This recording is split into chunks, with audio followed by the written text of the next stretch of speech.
Estamos grabando. Con audio. Ustedes pregunten cada 15 minutos y me fijo. ¿Puede decir que cuando grabe con audio se prende la luz azul del micrófono? Debería estar prendida siempre. Esta y esta. Porque la otra vez está en rojo. En rojo quiere decir que ya está pidiendo pista a la pila. Si la llegan a ver, buenísimo. Yo porque me olvido. ¿En qué estábamos? ¿Qué trajeron hecho? El objeto pantalla con todos los detalles. Y ya lo tenemos andando todo. Nos... ¿Ahí? ¿O uno más? Ahí. Nos falta hacer una aplicación de prueba. Habíamos hecho todo excepto probarla. ¿Sí? Compilaba, yo la dejé compilando y yo hoy agregué, hoy a la mañana, a ver si andaba, y hice 3 líneas y anduvo. Un vector de prueba, 1, 2, 3, 4. Cerramos así, hace un poco menos de ruido.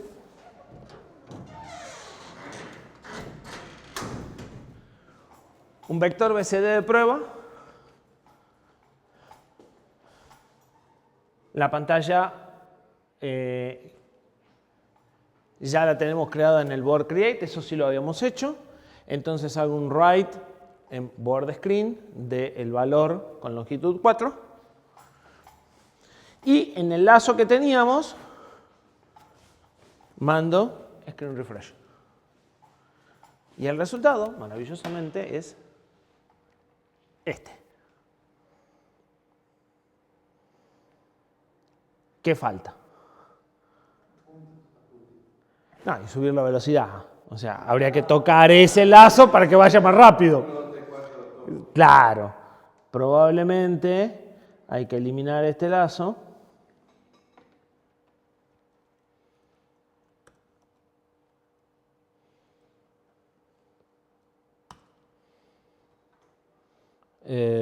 Dice que no lo encuentra el dispositivo, no sé por qué.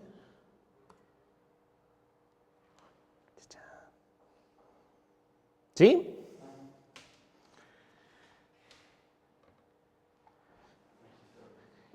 ¿Qué les falta que le pase a ustedes? Que ya se lo voy a dar a Fernando. El archivito este. Con todos los recursos. Porque si bien está grabado no se van a poder copiarlo. ¿Sí? ¿Avanzaron algo de todo esto? No. La calculadora. Ok. Avanzo un poquito con el parpadeo, con los puntos y queda para ustedes y pasamos al tema que sigue. Y dado que venimos medio atrasados, vamos a dedicarle nada más que 1 hora a eso. Bien. ¿Qué hacemos con el parpadeo? ¿Por qué quieren empezar? Por los puntos del parpadeo. El parpadeo tengo hecho algo, una variante. Y los puntos no tengo hecho nada. O sea, en el ejemplo que yo tengo no están la gestión de los puntos. Así que... El parpadeo de las letras. El parpadeo de parte del... o sea, no solo parpadeaba los puntos, los números también. Bueno, ahí va a haber que definir. En determinado momento, según la especificación, parpadea un punto, el otro punto está quieto. Y parpadea el punto independientemente del dígito. O cambiamos la especificación y tocamos algo del punto, porque en definitiva, si se hace muy complicado hacer que parpadee el punto, podemos hacer alguna otra cosa, ¿sí? O pensamos cómo lo vamos a hacer. Nosotros necesitamos que parpadeen todos los dígitos cuando la O... No. Te lo paso ya nomás. WhatsApp va a ser lo más rápido.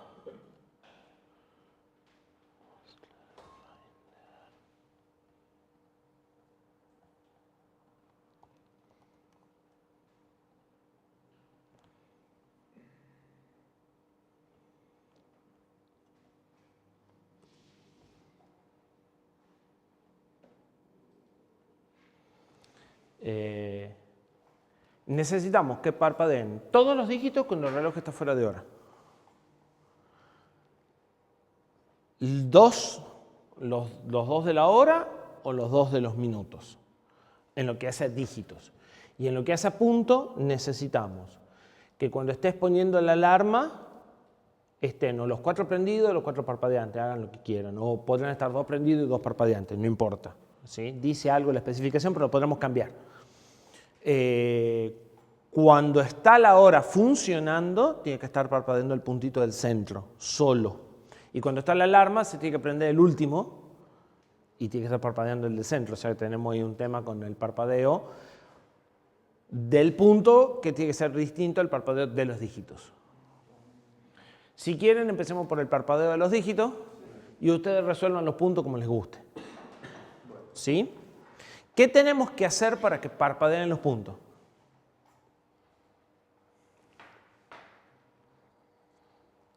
En el refrescos hacemos lo que estamos haciendo y en el refrescos suprimimos lo que queremos que parpadee, pues estamos haciendo por lo menos 25 refrescos por segundo y nosotros queremos que esté medio segundo prendido y medio segundo apagado. Entonces hay que hacer unos 20 refrescos sí y 20 refrescos no para lo que queremos que parpadee. ¿Sí? Mi propuesta, pero escucho sugerencias, es... Profe, ¿y el tiempo lo controlamos aquí con...? Bueno, el tiempo... El tiempo está dado por la frecuencia de refresco, básicamente. ¿Sí? O sea, yo no agregaría controles de tiempo a una biblioteca que no necesita tiempo.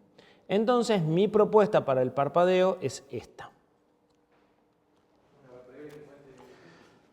Una función para decirle que flasheen, o sea, que empiecen a parpadear ciertos dígitos. ¿Desde qué dígito hasta qué dígito? Entonces le puedo decir del 1 al 2, del 3 al 4, del 1 al 4. Y cuántos refrescos sí y cuántos refrescos no. Entonces, el tiempo, o sea, vos externamente estás llamando a la función de refresco, ¿verdad? Sabés cuántas veces por segundo. Entonces, querés que esté medio segundo y estás refrescando 25 veces, pasame 12.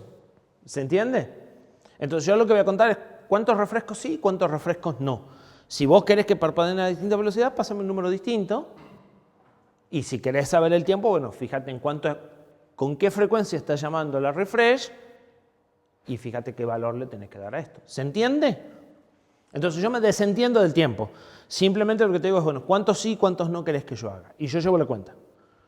Refrescos de pantalla completa. O sea, no es la cantidad de veces que llame a la función de refresco, sino la cantidad de veces que llame a la función de refresco dividida la cantidad de dígitos que esté refrescando. Normalmente las pantallas se miden por refrescos de pantalla completa. Entonces, cuando yo llamo a esa función, lo que hago es que le digo, o sea, está medio segundo que la función y vuelve. Claro. Y a partir de ahí, lo que yo le dije va a empezar sí, no, sí, no, sí, no. Pero eso no va a... Pero acá dentro no va a estar el lazo, sino que esto va a estar... No. Esto va a afectar a la refresh que va a decir cuántos... O sea, la refresh va a tener que empezar a contar cuántos refrescos lleva y decir, esta tanda sí, esta tanda no, esta tanda sí, esta tanda no, y fijándose qué es lo que tiene que refrescar. O sea, esta función modifica la de refresh. Exactamente, pero no a cómo la uso. Yo solamente le digo refresca y la de refresco sabrá si le toca o no le toca pintar. Y con el segmento va a haber que hacer lo mismo. Una vez que conseguiste la imagen va a haber que fijarse si hay que prender el punto y hacerle un OR para prender el segmento del punto que hoy no se prende nunca porque en la tabla no está. Y recién la mandás a refrescar. Cuenta cuántas veces la llamé, hace un cambio. Exactamente. Y con eso sabes si le toca apagarlo o le toca dejarlo como está. ¿Sí? El objeto pantalla tiene la memoria que le haga falta, ¿me entendés? Entonces, bueno, ahora tendrá que saber cuántas veces la va refrescando para manejar el parpadeo. Frequency sería por cuánto tengo que dividir. Frequency sería... O ese factor de división de la frecuencia. Claro, vos querés 16 pasadas, déjame que lo revise el código, porque puede ser dos cosas. Creo que el 50% de eso está prendido y el 50% de eso está apagado. Claro. No, es un factor, es un número entero Y bueno, la frecuencia de qué tengo que dividir en ese valor. de refresco con la que vos estás llamando a refresh screen. Claro, pero para eso yo tengo que saber cuánto demora cada instrucción. Pues yo estoy haciendo No. un ciclo. No, ya lo vamos a hacer. ¿Cuántas veces hace? Ya lo vamos a hacer de otra forma. Vamos a poner una interrupción de 1000 veces por segundo y vamos a poner el refresh en las 1000 veces por segundo fija. Ok. Y no vamos a tener que hacer esa cuenta. Porque el problema más grave que cuánto demora la instrucción, el problema es que tengo partes que son condicionales. Entonces, el lazo, o sea, lo que... Claro, lo que está planteando ¿Facundo es? John. Bueno, pero queda feo en YouTube, John. Sí, ya lo sé, he tenido. Lo que está planteando es, bueno, la frecuencia va a ser la cantidad de veces por segundo que llame a esto. La cantidad de veces por segundo que llame a esto va a depender de la frecuencia del procesador y de cuánto demoran todas estas instrucciones. ¿Sí? Lo cual es bastante feo de calcular, ya que tiene pocas instrucciones. Pero cuando yo acá además escaneé el teclado y me fije si apretó la tecla y si apretó la tecla, empiezan a aparecer bifurcaciones y la duración de este lazo deja de ser constante y empieza a ser variable en función de los if que voy tomando adentro de las funciones de TIC o de las funciones de decisión que tome. Entonces, manejar tiempos razonablemente constantes con lazos de este tipo no es una opción en general. Entonces, ¿qué es lo que se hace? Las cosas que sean temporizadas, o te vas a un sistema operativo de tiempo real que te va a ayudar a resolver este problema generando lazos independientes con duraciones controladas, siempre que cumplas una premisa de diseño que la vamos a ver, o usas una interrupción a partir de una base de tiempo que está dada por el oscilador. Entonces vos le podés decir cada 1 milisegundo yo quiero una interrupción y esa interrupción va a suspender lo que esté haciendo y va a ejecutar lo que vos quieras con esa base de tiempo. Entonces independizás la gestión del tiempo de los lazos de software. Por eso es que en general los delays los vamos a eliminar, los vamos a dejar únicamente para cosas de prueba como esto. Esto va a desaparecer. Eso dependería de la frecuencia. Eso depende de la frecuencia. ¿De la placa o de la computadora? No, del procesador de la placa. En la computadora no se ejecuta nada. En la computadora se compila, pero la ejecución es en la placa.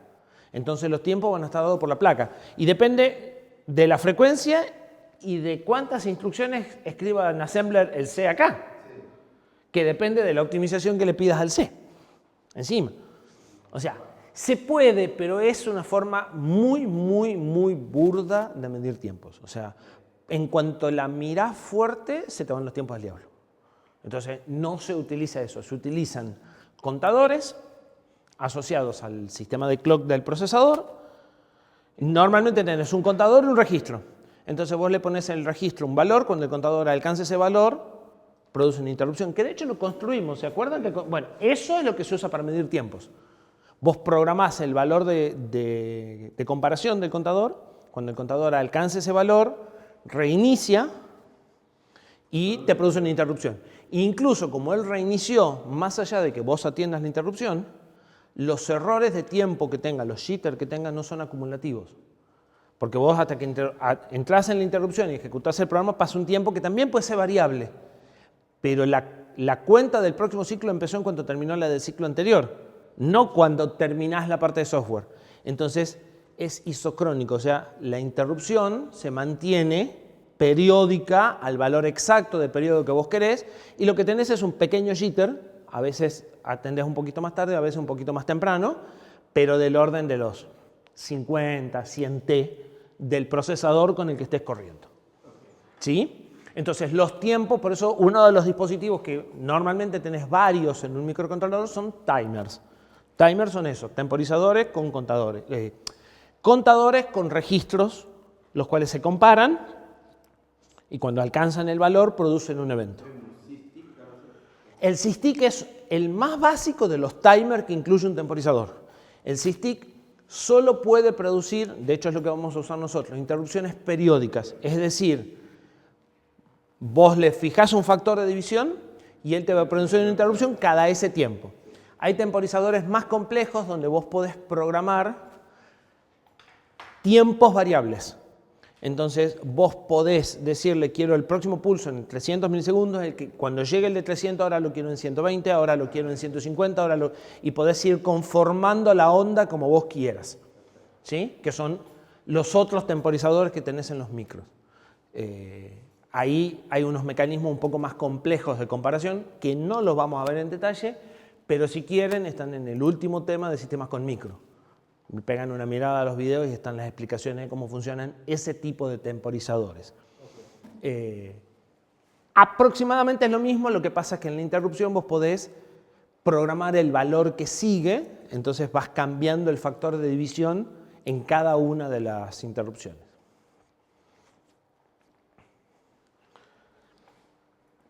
Bien. ¿Queda más o menos claro lo que vamos a hacer? Sigue grabando el audio.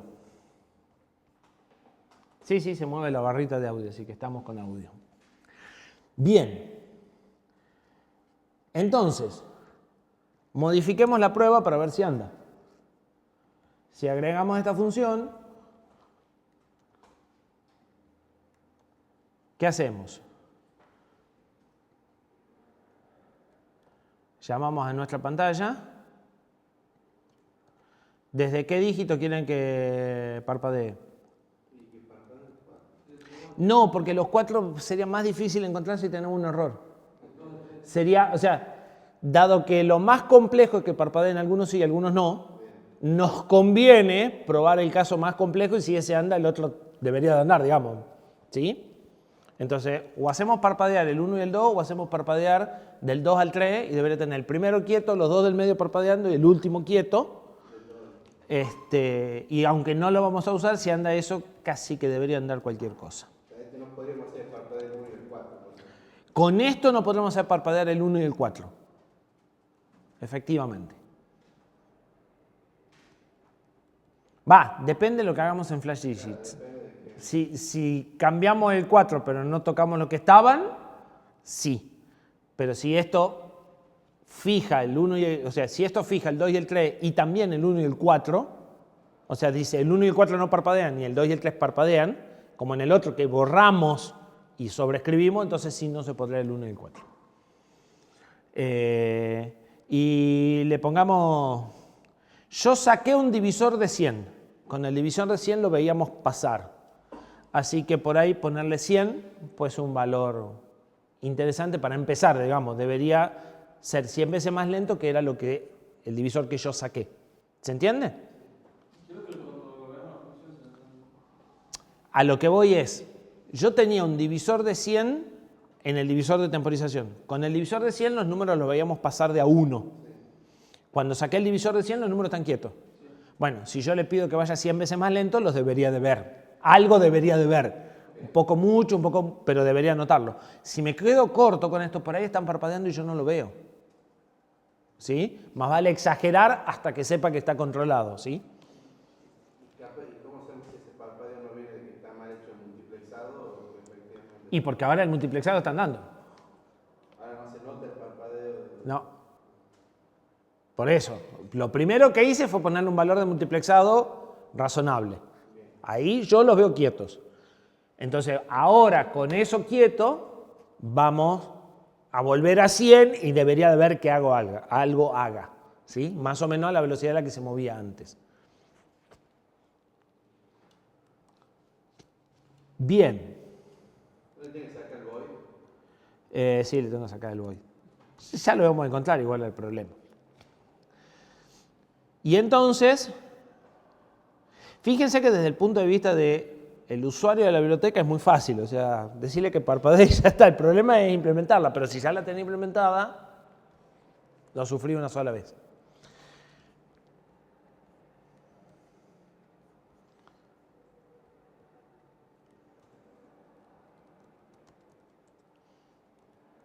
Bueno, ¿y qué debería de hacer?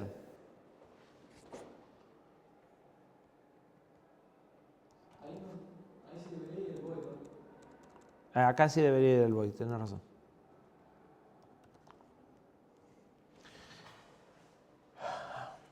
¿Y qué hacemos? Bueno, primero deberíamos agregar al struct del display ¿Qué? cuál quiero que parpadee, ¿no? Algún valor que me diga si parpadea o no parpadea. No, pero para eso ya estamos hablando del from y el to, ¿no? ¿Qué tenemos que hacer acá?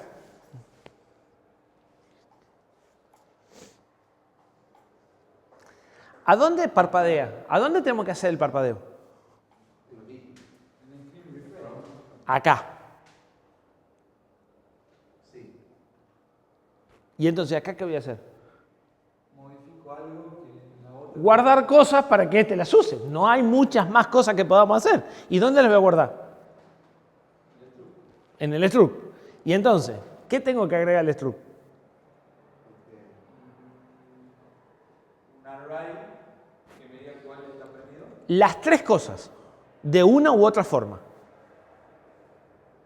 O sea, le tengo que decir desde dónde hasta dónde, o un array diciendo este sí, este no, este no, este sí. Es equivalente. Sí. Y la frecuencia. Porque esas cosas son las que va a usar este. O sea, acá básicamente tengo que guardar. Por ahí sí cambio. Por ahí guardo un array de cuáles están parpadeando y cuáles no. Y entonces el from y el to lo estoy guardando de otra forma. Pero mucho más que eso no puedo hacer en esta función. Porque esta está seteando estados para que esta los use. ¿Sí? Bien. Yo guardé los tres datos. O sea, no guardé un array de cuáles están parpadeando. Guardé desde y hasta, y cuando esta hace esto, se fija si el current digit está entre desde y hasta. Fíjate que esto es parte de lo que decíamos.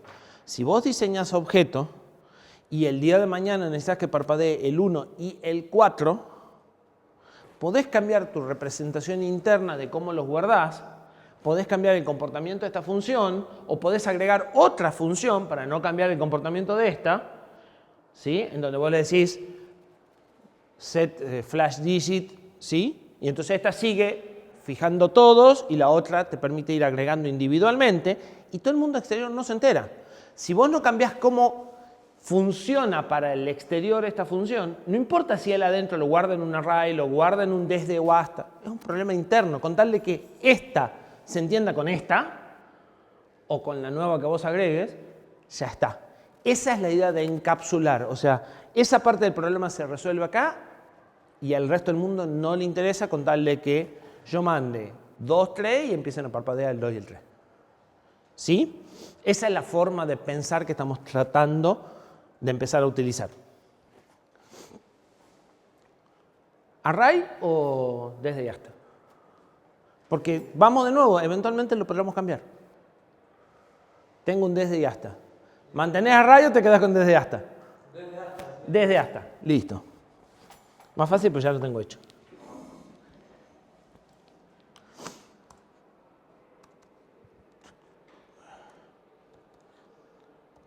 ¿Nombre? From digit podría ser.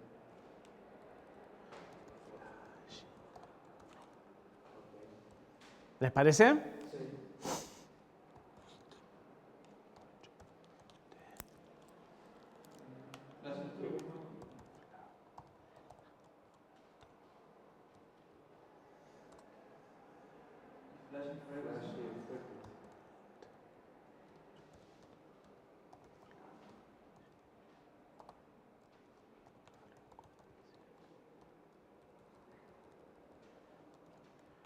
Otra opción que podrían haber hecho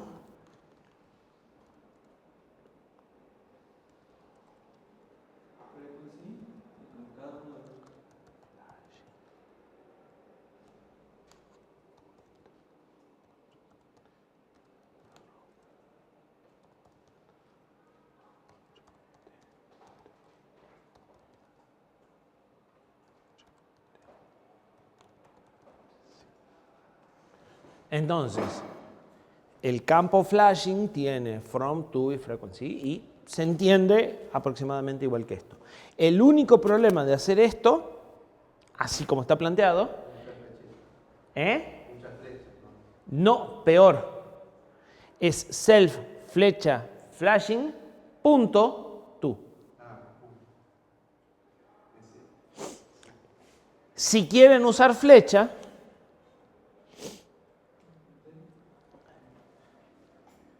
pueden hacer un array de un elemento. Si pongo un puntero, no tengo el espacio para estos tres campos. Tendría que hacer un malloc para poder obtenerlo, no vale la pena. Si pongo un array de un solo elemento, es un elemento, pero como flashing es un puntero, reservó el espacio, pero es un puntero, puedo hacer flecha, flashing, flecha, from. ¿Se entiende? Si no quieren mezclarse con puntos y flechas, y siempre quieren usar flechas, entonces a las variables, en lugar de declararlas como variables, las declaran como array de 1, y con eso pueden usar flecha, y reservan el espacio necesario para almacenarla. Porque el problema es que si ponen un puntero solo, el puntero ocupa 4 y ustedes necesitan 3. En este caso, que es justo menos, pero no importa. ¿Se entiende?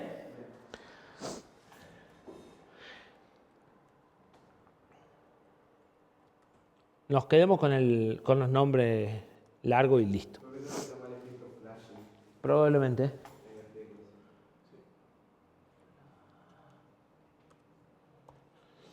Después no va a compilar. Bien, y entonces lo único que hacemos es guardar las cosas en esos tres campos, básicamente.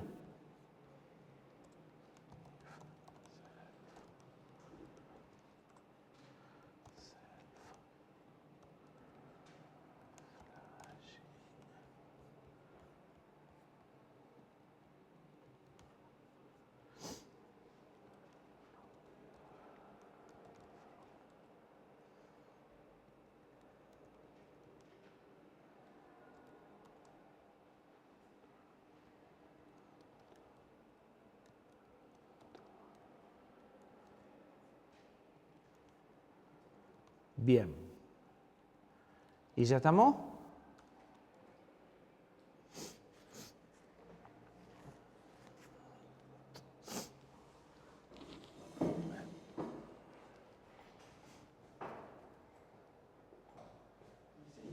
¿Cómo arranca la pantalla?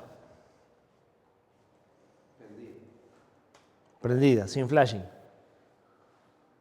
Entonces habría que ponerle valores iniciales a flashing. Porque agregamos una variable, entonces los create deberíamos de darle un valor conocido a todas las variables. Y deberíamos darle un valor que implique que no flashea.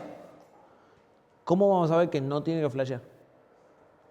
¿Qué vamos a escribir en qué lugar? Y eso depende de cómo hagamos el screen refresh, ¿no? Estamos diseñando justamente eso, o sea, tenemos que poner como campo del structure que indique si está flasheando o no. no necesariamente. Vos me podés decir si el flashing frequency es 0 o no flasheo, ya está.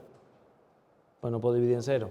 Si te gusta, pero digamos, tenemos que definir cómo vamos a saber si está alguno flasheando o ninguno.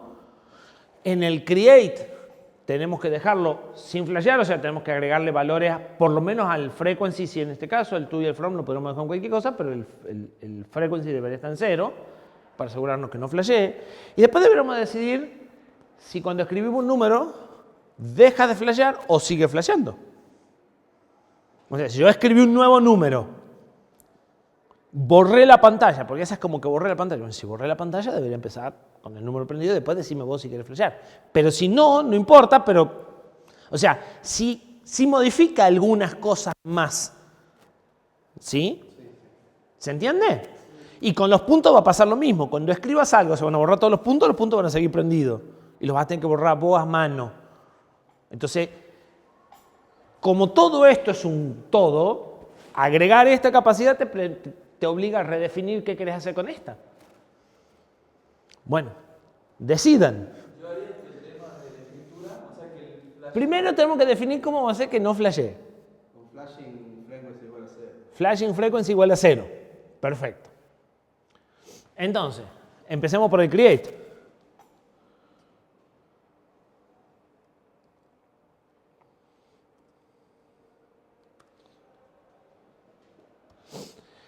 Si flashing frequency es igual a 0, no importa que diga el from y el to. Bueno, ojo cuando escribamos los if acá, para que eso se cumpla, ¿no? Porque si me fijo en el from y en el to y después me fijo en el flashing, vamos a tener un problemita. ¿Sí? Si no, debería de inicializar esos dos también en 0 acá. Y allá abajo debería de fijarme de que no sean más allá de la cantidad de dígitos, o sea que no le pida flashear del 5 al 9. Claro, pero digamos, es el primer if que deberíamos poner. Perfecto. ¿Y qué hacemos en esta? ¿Mantiene los parpadeos que estén y solamente cambia o...? Sí, yo me parece más lógico que active y desactive el parpadeo de forma parte. Bien. ¿Y cómo desactivo el parpadeo? Desde el display flash y mandando la frecuencia 0. Mandándole frecuencia 0. Bueno, hay que documentarlo eso, ¿no? Ok. Porque si no, o sea, si no debería de poner off flashing, claro, y yo mando el 0 por dentro, ¿sí? Bien. Entonces se supone que no tenemos que tocar más nada. Si hago un write, va a seguir parpadeando como estaba parpadeando, y si quiero que deje de parpadear, yo tendré que mandar a esta con frequency 0. Revisamos que estos dos sean menores que la cantidad de dígitos, o la dejamos. ¿Se podría hacer? Sí. Y si no son, ¿qué hago?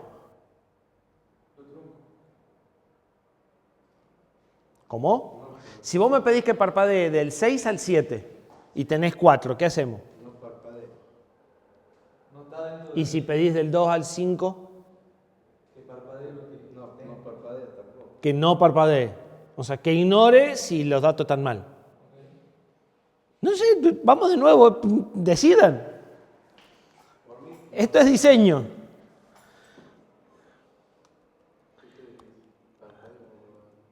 Pasa que antes habíamos elegido que trunque, ¿no? Si enviado de más, entonces para mantener la línea de trabajo Está bien, pero vos podrás decidir que trunque el tú. Si el from está fuera de rango. Claro, por eso. ¿Y qué pasa si mando from 4 a 3? Porque tengo... Ahí sí, error. Puesto a molestar. Bueno.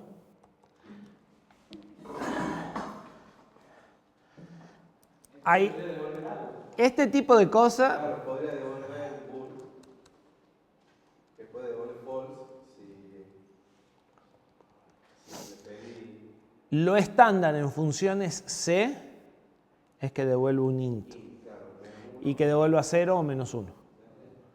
Si quieren ser muy generosos, pueden devolver -1 cuando está un límite mal, -2 cuando está el otro límite mal, -3 cuando se pasa del rango y decirle qué es lo que están haciendo mal. En algo tan básico, y yo con 0 y -1 creo que ya recontra sobra, pero... Y ahí le pone int y no int 8t porque... int porque no pone negativo, pero no tendría puesto int 8t. No, porque normalmente lo que devolvés es un int, el tipo base. Dijimos que eso era lo más rápido de devolver. Pero a los campos sí le ponemos int. Porque soy un jodido, nada más, pero sí. O sea, le puse int porque de esa forma no me tengo que preocupar con los negativos. O sea, solo me preocupo que sea menor que y... Después no tengo problema cuando hay que hacer comparaciones Podés tener problemas. con int y cosas. Pero nuestro current digit también es un int. Porque, o sea, en dígito actual o desde dígito los negativos no tienen sentido. No tienen sentido hasta que -1 quiere decir el último, ¿no? Python hace eso. En Python -1 significa 1 pero contando de atrás. Entonces es una forma de decir el último sin saber la cantidad.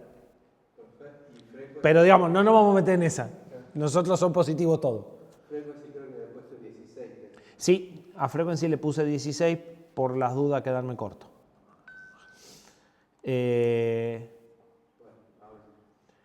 ¿Qué devolvemos? Bool, int, nada, int. Entonces tengo que cambiar acá. Y tengo que cambiar después acá. Entonces,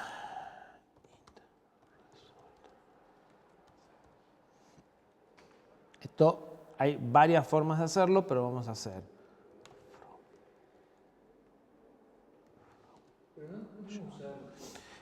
¿Cómo vamos a numerar los dígitos? ¿Del 0 al 3 o del 1 al 4? ¿Cómo lo hicimos antes? Antes era interno, al usuario no le importaba. Ahora al usuario le importa.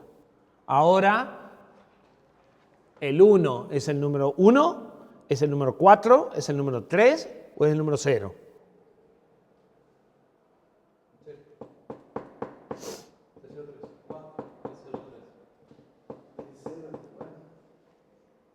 Pero el 1 en este caso sería el 0 y el 4 sería el 3.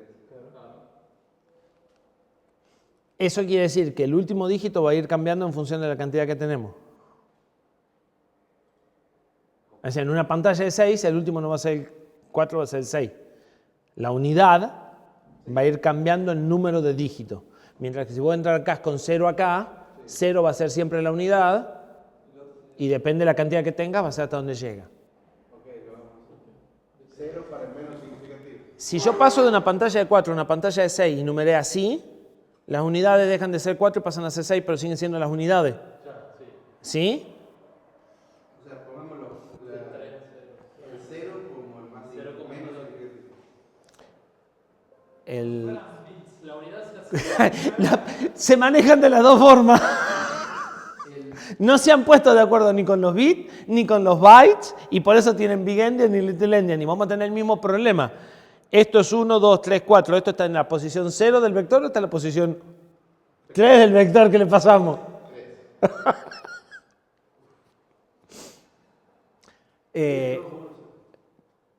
Para pantalla, ¿esto qué es? ¿La posición 0 y esto la 4 o al revés? 0 y 3. Listo. Y vamos de 0 a 3. Entonces, y si quiero parpadear un solo dígito, ¿qué le digo? Del 2 al 2. Profe, no entiendo por qué usa int y no bool en la función. Porque estándar, en el estándar C, en C originalmente el bool no existe. El bool es igual a 0, distinto de 0. Se agregó después. Entonces, la mayoría de las funciones típicas de C devuelven un entero que es un código de error. Que además, ese código de error te puede estar diciendo cuál es el tipo de error que tenés. El boolean solo te diría tuve un error. Entonces, En este caso no es solamente eso. pero, a ver, es un problema de seguir la corriente. Acá tratamos, en general, de seguir la corriente. Podrás establecer tu propia corriente, ¿no? Pero si vos te fijas, las funciones de abrir archivos, de printf, o sea, todas las funciones devuelven un valor numérico que es un código de error.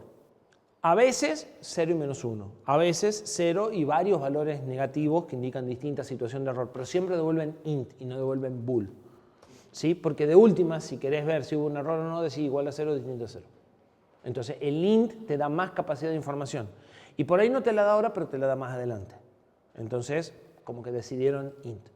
Vos te fijas las funciones de C, o sea, todas las funciones del stdlib te van a devolver un int. Y muchas funciones de biblioteca te van a devolver un int con código de error.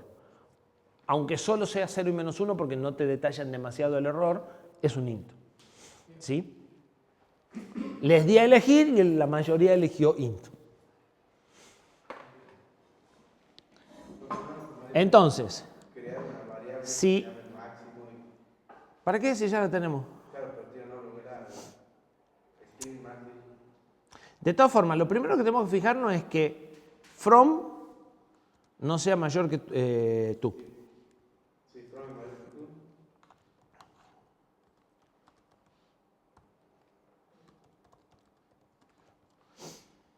From es mayor que máximo.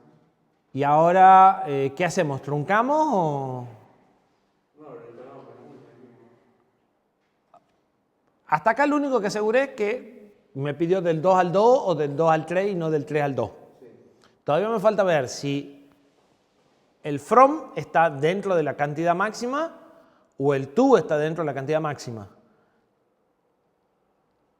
Yo diría que devolvamos menos 1 siempre. Y no hacemos nada. Si está mal, no hacemos nada. Entonces, Entonces lo podemos poner acá.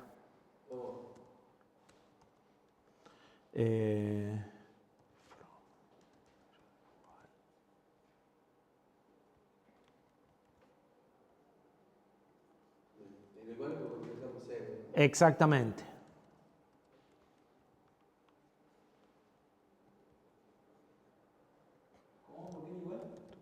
Porque empezamos en 0. Entonces el igual ya tampoco se admite.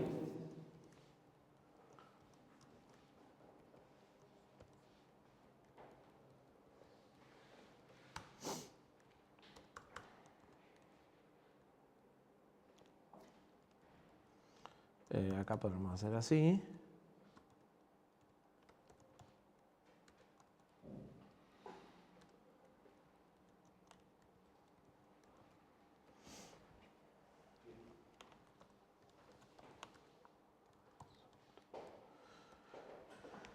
Ese es un patrón. El otro patrón es poner directamente, pero hay ciertos lineamientos que dicen que la función debería tener un solo return. Depende de lo que quieran hacer. Yo no lo comparto demasiado. Pero, digamos, la programación estructurada exige que la función tenga un único punto de inicio y un único punto de fin. Entonces, los return intermedios serían una mala práctica. En realidad, como terminaste, y vos la venís leyendo y si se acabó con -1, para mí no es un problema. Pero la alternativa es anidar if uno dentro del otro. Eso sí es lo peor que pueden hacer porque llega un momento que ya no saben qué es lo que están leyendo. Entonces, la otra opción es fijar una variable de resultado y hacer el o en la próxima decir, si el resultado todavía puede ser 0, o sea, si todavía no encontré un error, sigo probando. Y voy probando cosas. En cuanto una de las cosas falla, seteo una variable para no probar más nada. Y de esa forma evito anidar if uno dentro del otro, que es un problema de lectura. O sea, más de 3 o 4 if anidados no deberían de tener. ¿Sí? Bien, ahí revisé todo lo que queremos revisar. Con frequency no voy a hacer nada, porque frequency sí puede ser 0. Bueno, y no nos queda más remedio que hacer lo que tenemos que hacer ahora.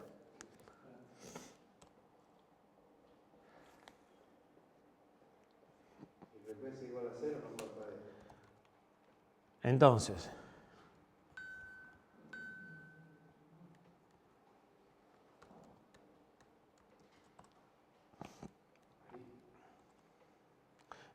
no.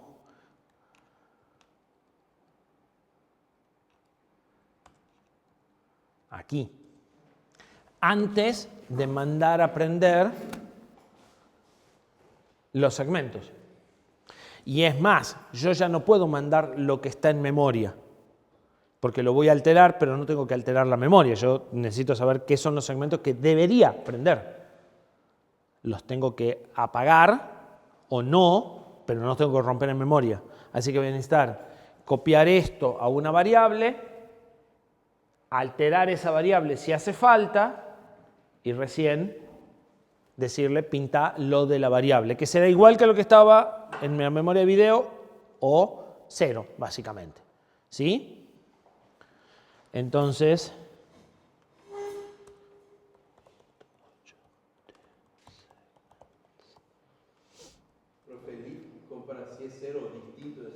el if compara si esto es distinto de 0 es true y si es 0 es false.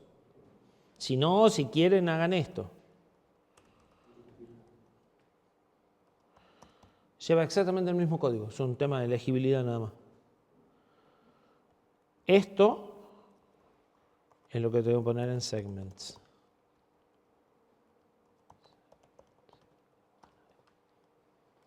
¿Estamos de acuerdo? O sea, lo que estaba acá lo pongo en una variable. Si se dan ciertas condiciones, voy a hacer esta variable igual a 0 y no voy a pintar nada. Y mando la variable. Bien. ¿Y ahora? ¿Cómo hacemos la temporización ahora? Hay que contar, dijimos. Dijimos que si frequency era 20, o son 20 en blanco y 20 en negro, o 10 en blanco y 10 en negro. Pero eso es lo que dijimos que íbamos a hacer. Lo más fácil es que si me dijeron 20 sean 10 en blanco y 10 en negro. 10 en blanco. Perfecto. Entonces, if ¿No?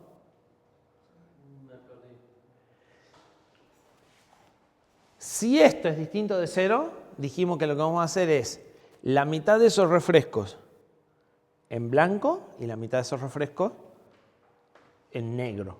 O sea, en blanco. La mitad de los refrescos sin alterarlo y la otra mitad alterados. Ahora, ¿qué pasa si me mandan 1 en frequency? Bueno, después lo arreglamos. Por ahora supongamos que me mandaron 20 y vamos a hacer 10 y 10. podríamos tener una variable que cuente internamente. Pero una para cada display. ¿Para cada display o cada dígito? Cada dígito, digo. ¿Y para qué para cada dígito? Porque me ha dicho que. Por eso, porque son No son independientes. Todo es cuestión de que esa variable cuente cuándo. Cuando termine y vuelvo a empezar. ¿Sí? Dijimos que estos son refrescos completos de pantalla. ¿Sí? Pero esta función se ejecuta n veces, o sea, n de estas funciones son un refresco de pantalla, depende de cuántos dígitos tenga. Entonces, no tenemos que contar llamadas de estas, sino que tenemos que contar cuando esta vuelve a 0, para contar pantallas completas. ¿Sí? La idea es que si me mandan 20 son 10 pantallas sí, 10 pantallas no, sin importar la cantidad de dígitos. Y a esta la van a llamar 40 u 80 veces de acuerdo a la cantidad de dígitos. Entonces nos queremos independizar de esa parte. Creemos que una variable que se llame ¿cómo?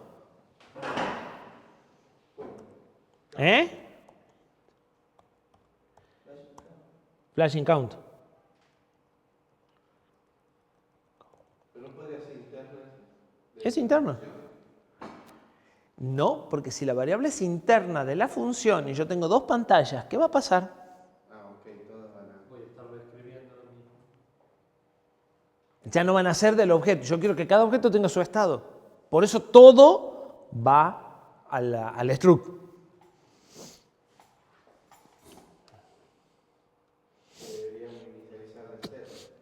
Deberíamos inicializarla en 0.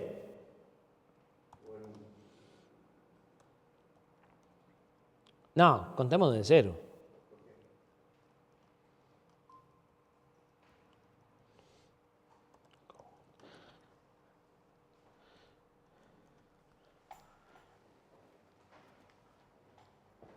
¿Solo ahí deberíamos inicializarla?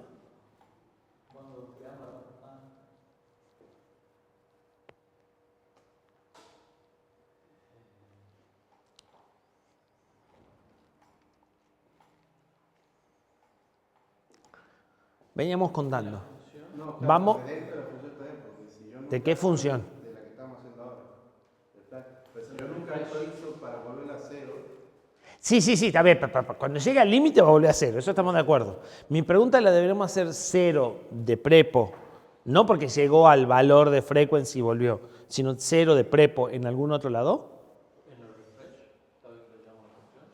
No, si la hago cada vez que llamo una función no voy a llegar a ningún lado. En la refresh tengo que sumar 1 y cuando llegó a frequency volver a 0.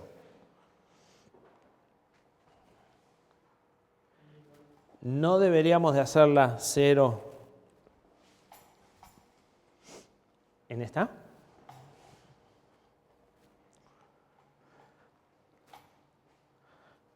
Venía contando con una frecuencia de 50. El contador va por 40. Le digo, deja de contar. Deja de flashear. El contador queda en 40. ¿Sí? Como ya está flashing en 0, el contador no cuenta. Y ahora le digo, flashea 20. Y el contador está en 40. ¿Sí? Entonces, cuando yo la pongo a flashear, debería de empezar el ciclo cada vuelta. O sea, me pediste 10, listo, este es el 0. ¿Sí?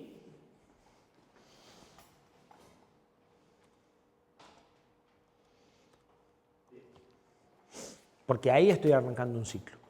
Y no importa qué era lo que estaba pasando, en el momento que vos me pediste, arranca. Sobre todo si cuando cambio esto, no lo vuelvo a pesar, así que... Bien. Y entonces, ¿qué tenemos que contar? Si flashing count es menor que flashing frequency sobre 2, Antes que eso, primero tenemos que hacerle más a este. ¿O no? o sea, al final de todo, ¿no?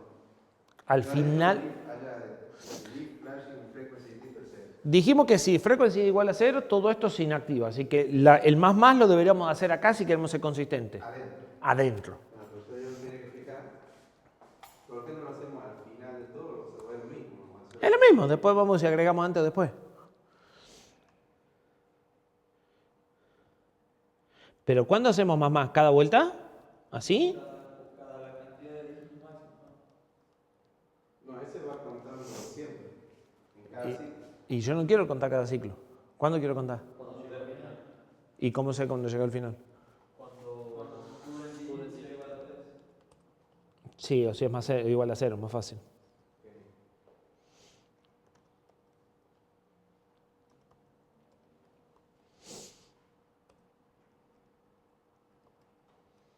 ¿Estamos de acuerdo? ¿Y hasta dónde tiene que contar? Hasta frecuencia máxima. Frecuencia máxima dividida en 2. Hasta frecuencia máxima dividida en 2. Máxima menos 1 dividida en 2. ¿Hasta qué? Esa flashing frequency Sí. menos 1 puede empezar en 0 y dividir en 2 porque la mitad del tiempo está perdida y la otra mitad no. Eso lo vamos a hacer después. Yo tengo que contar todos. Después voy a decir, o sea, ahora una vez que conté, voy a decir, este contador está por debajo o por encima de la mitad. Está por debajo, apago, está por encima, no hago nada. Pero tengo que contarlos a todos. ¿Sí? Y menos 1, como estoy haciendo módulo, ya está. ¿Se entiende? Podría haber puesto if este mayor o igual, lo vuelvo a 0. O sea, esto es una forma implícita de volverlo a 0. Bueno, y entonces ahora, if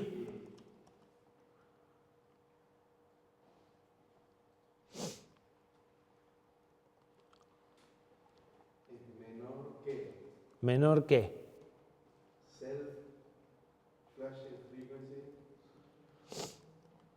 menos 1 menos 20. sí. Además, los dos cuentan de 0, así que no te hace falta el menos 1. No, porque la frecuencia dijimos que era 1, pero no importa. ¿Sí? Y si esto sucede, ¿qué tengo que hacer? Mostrar. O no mostrar. O no mostrar. Es lo mismo. Es lo mismo.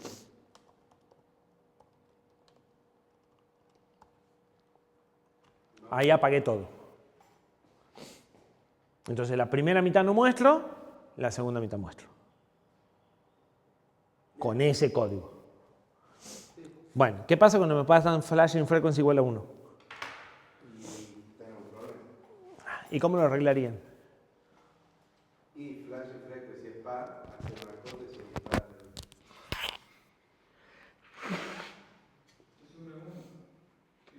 Claro, pero solo si es impar, o sea, sería Te hago una propuesta mejor. Si vos querés 10 pantallas prendidas y 10 pantallas apagadas, mándame 10. Y yo guardo 20. ¿Qué opinas? entonces frequency es un mal nombre. Periodo sería mejor nombre. No, tampoco. Half,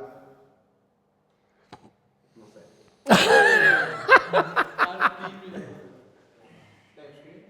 O En realidad no. En realidad no. No es un mal nombre, porque la frecuencia y el periodo son el semiciclo alto y el semiciclo bajo. Lo que pasa es que yo te estoy pidiendo que me digas el tiempo del semiperiodo como dato. O sea, el mal nombre estaría en la función claro, de... no la frecuencia, sino el doble de la frecuencia. Está bien, no, la mitad de la frecuencia, porque, o sea, vos querés 10 prendido y 10 apagado, me mandás 10 en lugar de 20, pero yo voy a guardar 20. Bien. Entonces, lo que deberíamos cambiar es el nombre en la función. Acá no es la frecuencia, pero lo que sí guardamos nosotros sí es la frecuencia. o el periodo, no sé. Se comenta, se documenta. Entonces, acá haríamos 2 por. Y por ahí, acá podemos poner divisor. Sí. ¿Te gusta más?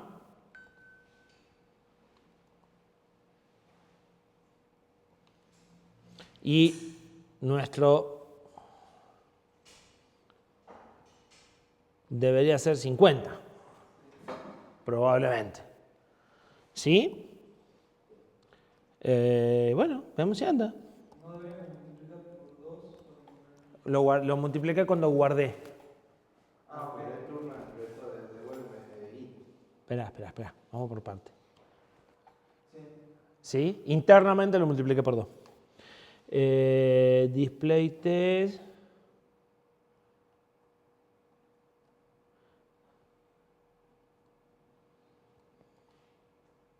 O se podría poner time on. O sea, el T on. ¿Pero cuánto? ¿De cantidad? Ahí. Claro, pues está perdido esa cantidad de ciclos. Listo. Te dejo que vos le pongas el nombre que quieras. Dice que...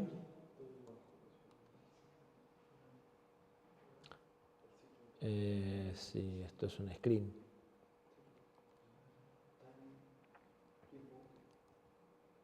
¿Y qué tal tiempo útil?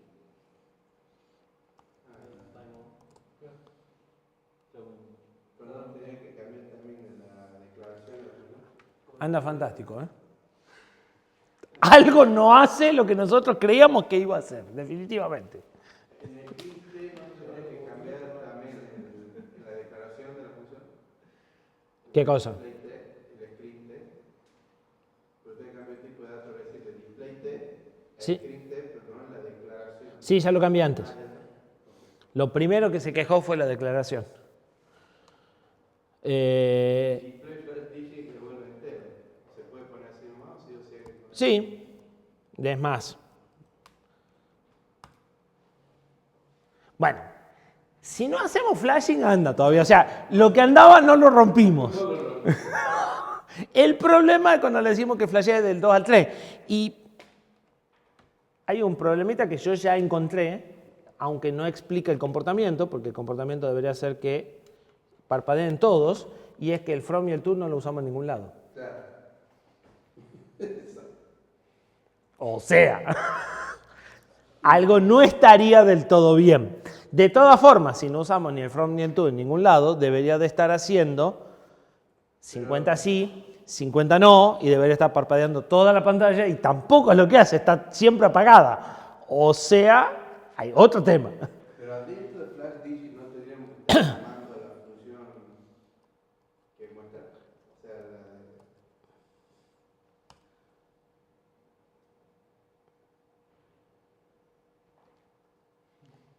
No es un problema de tiempos esto.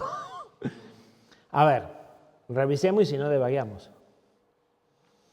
Cerramos esto, así se lee mejor. Estamos acá. El problema lo tenemos acá adentro, sin lugar a dudas. Porque si yo dejo frequency 0 como en la inicialización, funciona. ¿Sí?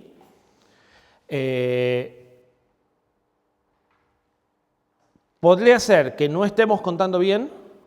Sí, de hecho no estamos contando bien porque acá falta el más 1. El más 1. No, para que avance. Estoy diciendo esto, módulo esto, pero no estoy sumando 1. O sea, no va a andar. ¿no le hemos puesto el más? Sí, pero lo saqué al más, porque si bien se puede hacer esto, es muy horroroso. Entonces vamos a hacer así, que es un poco más católico. Listo, ahora parpadean todos. Como era de esperar.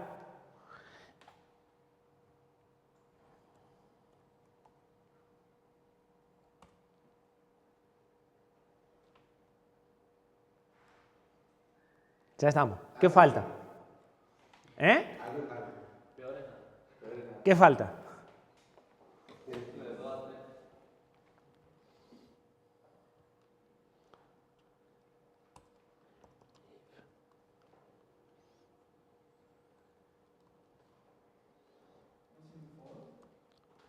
¿No? ¿Por qué un for?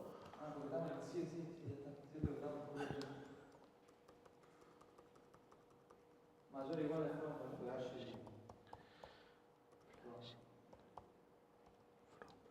a Mayor o igual.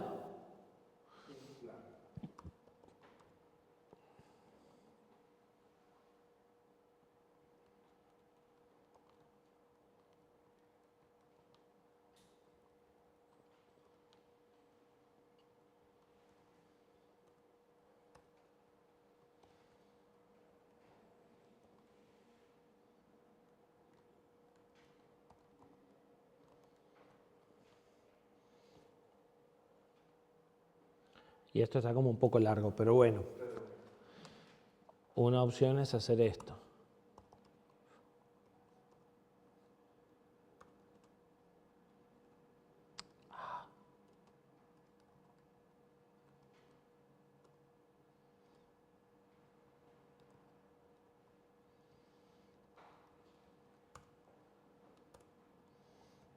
Si quieren que quede más legible.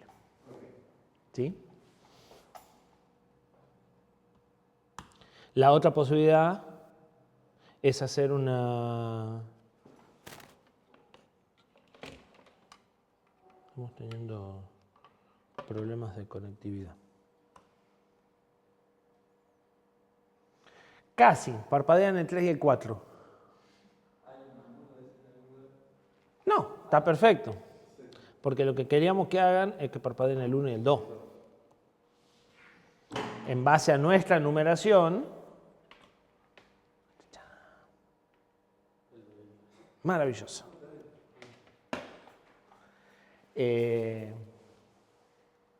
Lo otro que podemos hacer para esto es una funcioncita para comprobar estas tres condiciones y hacer una función chiquita para que ahí quede más legible.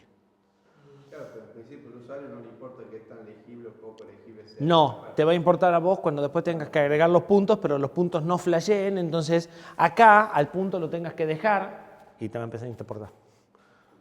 ¿Sí? Entonces, en general, se trata, ya lo vamos a discutir justamente en el tema que estamos por empezar ahora, se trata de prolijar el código una vez que ande para que quede lo más mantenible posible, una vez que ya está andando. Sería como corregir lo que no... Todo lo que pueda hacer que sea más fácil de entenderlo el día de mañana, ahora que lo tenés fresco.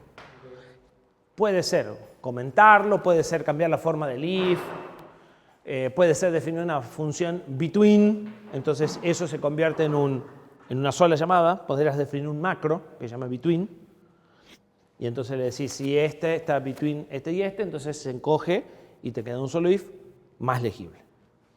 ¿Sí? Todas esas prolijidades habría que hacerlo, sobre todo si es un código que estás pensando reutilizar a lo largo del tiempo. Se supone que por ahí estás pensando que dentro de 6 meses o un año vas de vuelta a encontrarte con un proyecto y decís, no, pero ya lo tengo hecho, y en ese lo tengo hecho hay que agregarle una nueva capacidad y tenés que meter mano adentro. Porque si lo usás como estaba, fantástico, pero si tenés que corregir algo, es donde te conviene que esté bien documentado. ¿Sí? ¿Dudas? Ya están en condiciones de ustedes poner los puntitos y casi tenemos infraestructura para el reloj. Ya tenemos teclas que detectan cuando se pulsan por primera vez o cuánto tiempo llevan pulsadas, tenemos salidas digitales y tenemos una pantalla. ¿Y ahí implícitamente hizo un SysTick?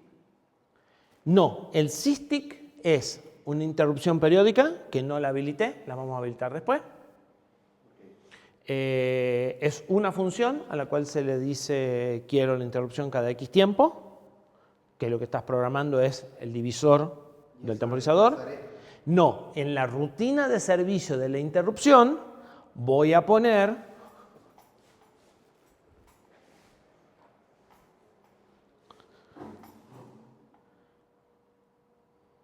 la llamada a esto. Cuando hay una interrupción, el procesador guarda el estado, hace algo parecido a una llamada subrutina, pero por hardware.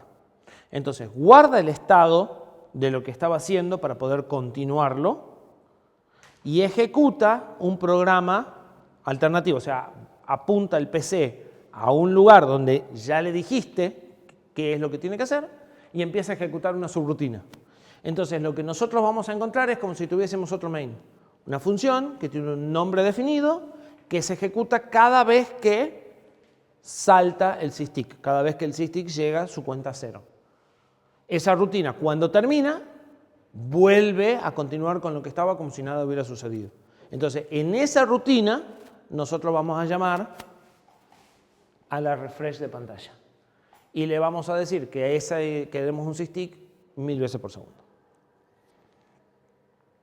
O menos, 100 veces por segundo. En realidad le vamos a poner 1000 veces por segundo porque lo vamos a usar también para contar los milisegundos del reloj. ¿Sí? Y vamos a hacer dos cosas, porque el reloj, adivinen qué va a tener. Vamos a hacer una biblioteca de reloj. Y el reloj va a tener un tic para decir avanza un segundo. Y con ese segundo ver si pasó la hora, si saltó la alarma, ¿sí? Todo eso. ¿Hacemos un recreito? El reloj sería como es estructurado, ¿no? El patrón estructurado. El reloj... Sí, como la calculadora del laboratorio 5D. ¿Sería algo así? No. No, el reloj vamos a hacer un objeto sencillo. Pero que se va a encargar de decirnos... Lo único que vamos a usar en el reloj es un evento. ¿Qué? Un evento. Para que cuando suene la alarma, él nos diga, bueno, mira, sonó la alarma. Y el reloj se va a encargar de gestionar lo que haría un reloj. O sea, llevar la hora, minutos, segundos actuales, la hora, minuto y segundo de la alarma, saber que la alarma la pusiste, saber que la alarma está activa o no está activa, y en función de eso, cada vez que llega un tic de reloj, mantener la fecha y hora actual, fijarse si tiene que sonar la alarma y generar un evento si sonó la alarma. O sea, la parte... Más parecido a la pantalla, digamos.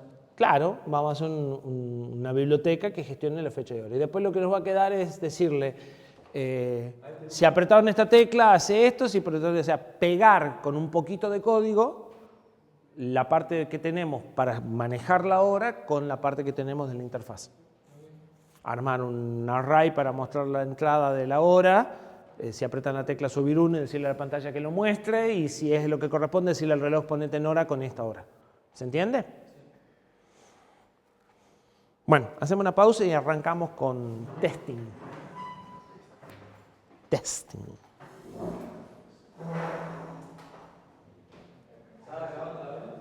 Todavía está grabando el audio.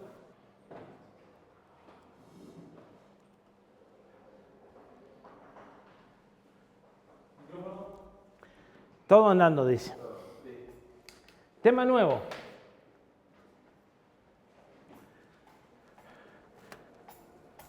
Otra forma de desarrollar software. ¿Cómo desarrollamos la HAL? Probando sobre la placa. ¿Qué sucede si no tienen una placa para cada uno? ¿Qué sucede si la placa recién la están fabricando? No hacemos nada hasta que la placa no esté. Bueno, hay opciones. Repasemos qué era el testing de software.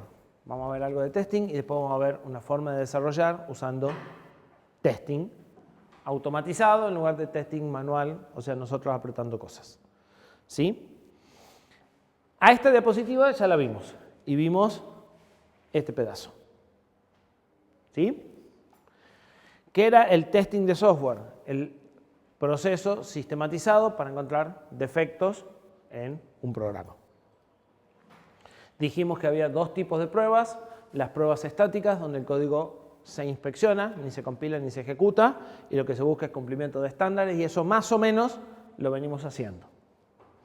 Pero hay una segunda parte de las pruebas dinámicas, donde el código se ejecuta y lo que se verifica es el cumplimiento de requisitos. Nosotros venimos haciendo testing hasta el momento. Lo que pasa es que venimos haciendo testing manual. ¿Sí?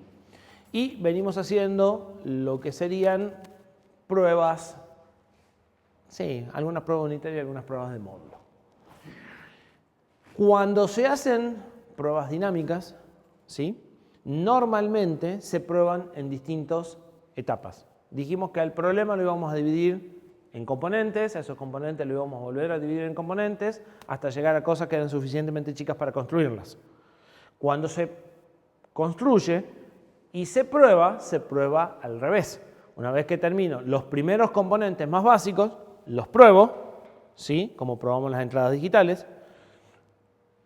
A esos componentes los integro y pruebo el nuevo componente, ¿sí? Y voy haciendo pruebas de abajo hacia arriba, en forma de pirámide, donde voy a hacer más pruebas a los componentes más chicos, más sencillos, y menos pruebas al sistema completo.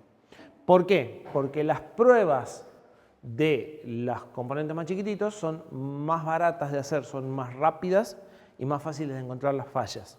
En las pruebas de integración, en las pruebas de sistema, en las pruebas donde está todo andando, la falla puede estar por cualquier lado.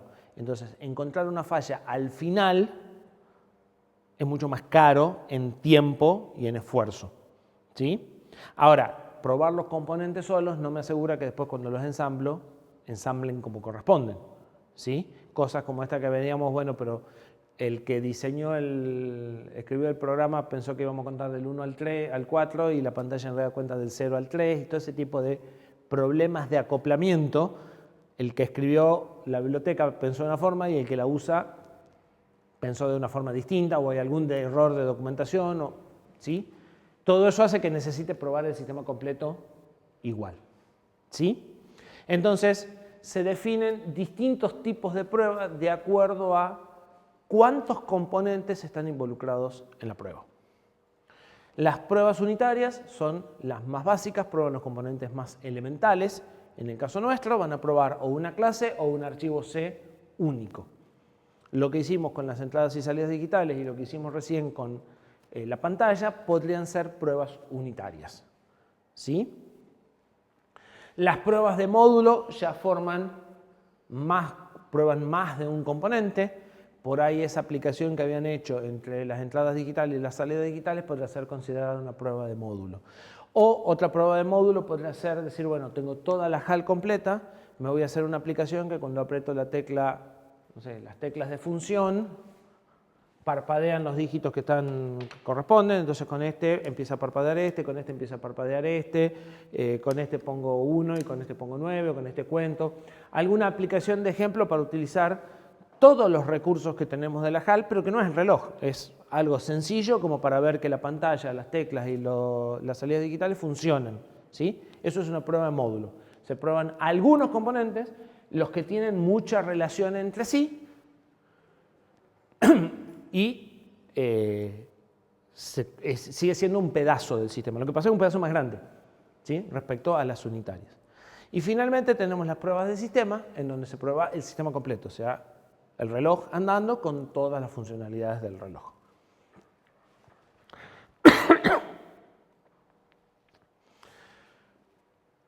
Hace tiempo que existen, y nosotros vamos a utilizar, herramientas para automatizar pruebas de sistema y pruebas de módulo. ¿Sí? Entonces, en lugar de hacer nosotros las pruebas a mano, las vamos a escribir en el mismo lenguaje C que venimos escribiendo el programa. Vamos a escribir programa, código, y esas pruebas se van a repetir cada vez que hagamos cambios. Entonces, la idea es que vamos a escribir una vez la prueba y la vamos a repetir cada vez que vamos haciendo cambios para asegurarnos que no rompimos cosas. Por ejemplo, que la pantalla no arranca flasheando cuando debería de estar todos los dígitos quietos, ¿sí? Ese tipo de cosas las vamos a encontrar automáticamente si utilizamos este tipo de herramientas. ¿Qué es una prueba unitaria? Que es lo que nosotros vamos a automatizar y en lo que nos vamos a concentrar. Prueba un archivo aislado del resto, ¿sí? Ahora, ¿qué sucede? Si yo saco una biblioteca y esa biblioteca no depende de nada, es, no sé, la función de calculadora, listo, es fácil de probarla. Pero ¿qué pasa cuando lo que me traigo no es la calculadora, es las entradas y salidas digitales que dependen de las funciones del fabricante? Y yo quiero probar lo mío sin lo del fabricante. ¿Por qué? Por varias razones que vamos a discutir más adelante, pero no quiero usar las funciones del fabricante. Quiero probar solo mi archivo. Eso no compila. porque cuando quiera llamar a la función del fabricante, las funciones no están porque no las voy a involucrar en la prueba. Entonces, aparecen la necesidad de sustituir las funciones de las cuales yo dependo por funciones que se suelen llamar stub, mux o spy. Son la misma cosa, depende un pequeño detalle. Las funciones stub son funciones que rellenan el hueco y no hacen nada, sirven para resolver el problema de compilación. Las funciones mock sirven para ayudarme en la prueba. Yo le voy a poder decir a esa función, imita tal situación, ¿sí?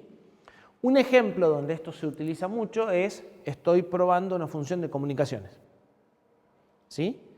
Y quiero saber qué sucede si se pierde un paquete, si mi protocolo de comunicaciones retransmite el paquete. ¿Cómo puedo hacer para predecir que se va a perder un paquete si utilizo la computadora real, con el cable real? Es muy complicado. Entonces, en ese caso es donde saco las funciones que usan realmente el puerto de comunicaciones y las reemplazo por funciones mock. Funciones sustitutas que me van a permitir decirle, mira, te van a pedir transmitir este paquete, decir que llegó bien o decir que se perdió, ¿sí? Y ver cómo reacciona lo que yo hice encima de eso en función de que el paquete se perdió. Otro ejemplo, nuestro data logger abre el archivo y la función de open le devuelve un error porque no hay espacio en disco. Bueno, quiero ver cómo funciona eso. No podría llenar el disco para que la open dé un error, ¿se entiende? Entonces ahí es donde saco a las funciones originales que usaría y pongo estas funciones de mock que sirven para simular la situación en la que quiero trabajar. Las stubs son más bobas, solamente llenan el hueco. Por eso es más o menos lo mismo, lo que pasa es que unas colaboran en la prueba y en la otra no. Las spy se meten en el medio y me permiten llamar a la función real, pero ver mi interacción y ver si yo le estoy pidiendo bien las cosas y que me está devolviendo. Se usan en algunos contextos, ¿sí? Bien, entonces cuando hago pruebas unitarias aparece el problema de las dependencias, las funciones de las que depende el código que quiero probar, y aparecen los stub, los mock o los spy. En general a todos se les llama mocks, ¿sí? Cuando hago pruebas de módulo pasa lo mismo, o puede pasar lo mismo. Si estoy usando el módulo de HAL, que no tiene nada por debajo, y tengo la placa, fantástico, lo puedo probar. Pero si estoy probando el reloj y no tengo la HAL, voy a tener un problema de vuelta, porque necesito las funciones para mostrar cosas y no las tengo. Entonces, en el módulo, algunos de los componentes son reales y otros componentes igual los tengo que reemplazar por stub y mock, igual que en la prueba unitaria. La única diferencia entre la prueba unitaria y la prueba de módulo es cuántos componentes pruebo, uno o algunos componentes muy vinculados. Entonces, las mismas herramientas que sirven para hacer prueba unitaria van a servir para hacer pruebas de módulo. No así las pruebas de sistema, porque las pruebas de sistema son en hardware real con software completo. Entonces ya no necesito mock y necesito cosas distintas. Entonces las herramientas para automatizar las pruebas de sistema son otra historia. ¿Sí? Bien. Para entender qué hace un framework de testing, tendríamos que recordar cómo programaban ustedes hasta hace 2 años, porque ustedes sí hace muy poquito que hicieron programación 1. Y cuando vieron funciones en programación 1, y venía Mariana Sánchez y le decía, hagan una función que sume 2 vectores. ¿Qué hacían? A ver si hacían lo mismo que hago yo y que casi todo el mundo creo que hace. Más detenidamente. A ver, decime si me equivoco. Agarrabas un archivo, ponías el main, la función arriba, en el main armaba los 2 vectores, llamaba a la función de arriba, a veces hasta lo hacías todo en el main, después sacabas el pedazo que faltaba, la función de arriba, ¿sí? Y abajo tenías la funcioncita de prueba y ibas probando, y una vez que andaba, te quedaba con la función, tirabas el main y pasabas lo que seguía. Porque ese main era para probar, es como el de las teclas y los botones de recién.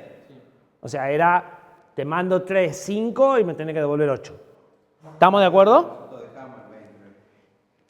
hasta que esa función te dicen usarla para otra cosa.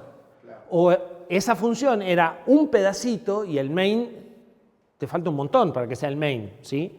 Vamos al main de recién. El main de recién te dice, escribime 1, 2, 3, 4, flasheame el 2 y el 3. Eso está muy lejos de ser el main que necesito, ¿sí? Entonces, suponete que lo que estamos haciendo es una función que... La función de serializar. Pusimos los datos de un alumno para ver qué sale. Después, a eso lo tiramos y lo metemos en el proyecto más grande. ¿Estamos de acuerdo que todos hacemos eso? La idea, en esencia, de los frameworks de testing automatizado es a ese main que hiciste cuando escribiste la función, lo vamos a guardar. Y normalmente no haces un main.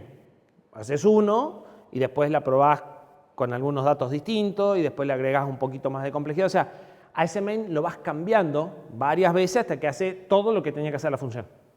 ¿Sí? Bueno, a cada una de esas versiones las vamos a guardar. Y cada una de esas main va a ser una prueba. ¿Cuál es la idea? La idea es que vos estabas desarrollando un proyecto que era, no sé,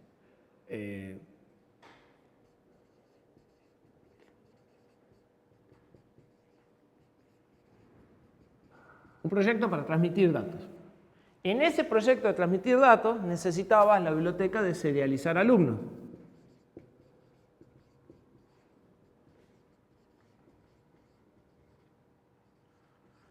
Para eso existe alumno H, alumno C y un main provisorio. ¿Sí? Suponete que ya lo hiciste prolijito y el main está en un archivo separado. Ese main no es el de este de transmisión, es algo que usaste para probar. Después de serializar al alumno pusiste la calculadora. En la calculadora hiciste calculadora H, calculadora C y otro main. Y además por ahí en la calculadora probaste sumar y probaste multiplicar, así que son dos main. ¿Sí?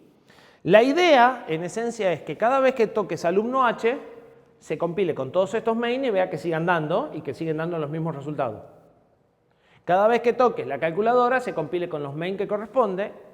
Y una vez que terminaste, se compila el proyecto con el main del proyecto, la calculadora y el serializar alumno. Hacer eso a mano es imposible. ¿Sí? Porque hay un montón de archivos que compilar, algunos con otros. O sea, tengo el main de las pruebas del alumno, el main de las pruebas de la calculadora, el main del proyecto.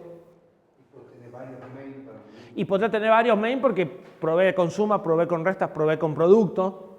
Entonces encima tengo varias funcioncitas main. Entonces, compilar todo eso con cada uno sería una locura. Bueno, eso es lo que hace un framework de testing.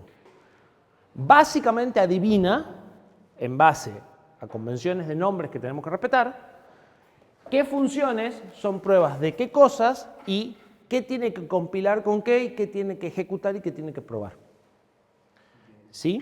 Entonces, el framework lo que va a hacer es que con mínimo esfuerzo cambiarle el nombre de la función y del archivo, nada más. Yo, lo mismo que antes de escribir en los main iba tirando, ahora los puedo ir guardando. Y saber después cómo tiene que hacer para probar todas las cosas y decirme, mira, con los cambios que hiciste, esto dejó de andar y esto dejó de andar. Está buenísimo, pero como muchas de esas cosas funcionan por coincidencias de nombre o porque las cosas tienen que estar en cierto lugar, en cuanto se equivocaron en una letra, no anda. ¿Sí? Tienen que aprender cómo hace la herramienta para resolver esto. ¿Sí? Eso es lo que vamos a apuntar. Lo que vamos a apuntar es aprender una herramienta que automatice esto para poder hacer eso de quedarnos con todas las cosas que íbamos escribiendo como pruebas. ¿Sí? Esto no garantiza que después vaya a andar en el plan. Esto no garantiza nada, disminuye la probabilidad de error. Porque también depende de cómo hemos hecho el código de prueba, ¿no? Y porque no hay código, o sea, porque pruebes todo lo que pruebes, no tenés garantía de que el sistema está libre de defectos. Ya lo vamos a discutir a medida que avancemos en las pruebas, pero lo que pasa es que baja drásticamente la probabilidad de error, o sea, realmente, y más que bajar la probabilidad de error, cuando empecemos a trabajar de cierta forma, que es a lo que vamos, porque esto es un primer paso a lo que sigue. Primero vamos a entender cómo funciona esta herramienta y después vamos a ver cómo podemos usar la herramienta para desarrollar código en forma permanente. Y entonces ahí lo que puede suceder es que cada vez que encontrás un error, vos primero haces una prueba que lo pone en evidencia el error y entonces vas a ir disminuyendo la cantidad de errores y no aumentándola. ¿Sí? Cuando vos tocas el código normalmente aumentás la cantidad de errores. Esto te da una herramienta de o la mantenés contento o la disminuís. Entonces, esa es la mayor ventaja que vas a tener. No va a estar libre de defectos, pero con el paso del tiempo, o va a resistir mejor el paso del tiempo.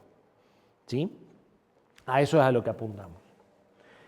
Bien, entonces la idea es guardar todas esas pruebas que hicimos para que cada vez que cambiamos algo la podamos repetir y ver que lo que andaba sigue andando. No sé si anda todo perfecto, pero si mi función de calculadora sumaba bien 2 con 3, después de los cambios sigue sumando bien 2 con 3. Y si multiplicaba 5 con 8, sigue multiplicando 5 por 8. O sea que los resultados que yo ya probé se mantienen a pesar de los cambios. Ese es el objetivo. Y para eso sí o sí necesitamos un framework porque vamos a ver que compilamos un montón de programas con un montón de archivos y hacer eso a mano con Make sería imposible. Para eso tenemos que entender lo primero a qué le llama una prueba los frameworks de testing. Los frameworks de testing llaman prueba o test a un conjunto de secuencias de prueba. Cada uno de los main que nosotros hacíamos, por ejemplo, si probamos la calculadora con 2 más 3 y con 5 y 8, cada uno de esos es un test procedure. Es una secuencia de prueba. Y voy a tener agrupada en un archivo varias secuencias de prueba para un mismo componente. Entonces, en general voy a tener un test para cada componente. Puede que tenga más de un test, pero en general voy a tener un test para cada componente. O sea, voy a tener un test para los alumnos, un test para la calculadora, un test para las entradas digitales, un test para las salidas digitales. ¿Sí? Y ese test va a tener múltiples secuencias de prueba. Estas secuencias de prueba, todas hacen lo mismo. Setean condiciones conocidas, llaman a la función que quiero probar y se fija si los resultados son los adecuados para estas condiciones. Asigno como operadores 2 más 3, llamo a la calculadora y me fijo que el resultado sea 8 o 5. ¿Sí? ¿Se entiende? Todas las pruebas hacen lo mismo. Lo llevo hasta el lugar en donde quiero, hago la prueba, o sea, hago la secuencia que quiero ver y me fijo si el resultado es el que esperaba para esa entrada. Algo que no dije, parece obvio, pero después cuando empezamos a hacer no es obvio, es que cada una de estas son independientes y cada una de estas arrancan desde cero. O sea, yo tengo que llevarlo a ese estado. Nuestros sistemas que tienen memoria, las primeras pruebas van a ser por ahí rápidas porque hago 2 o 3 cosas. Y las pruebas más complejas voy a tener que hacer varias cosas hasta llegar que el reloj esté en hora con la alarma puesta para probar si cuando llega la hora suena la alarma. ¿Se entiende por dónde vamos? Cada prueba es como si yo arrancase el sistema de cero con un reset. ¿Sí?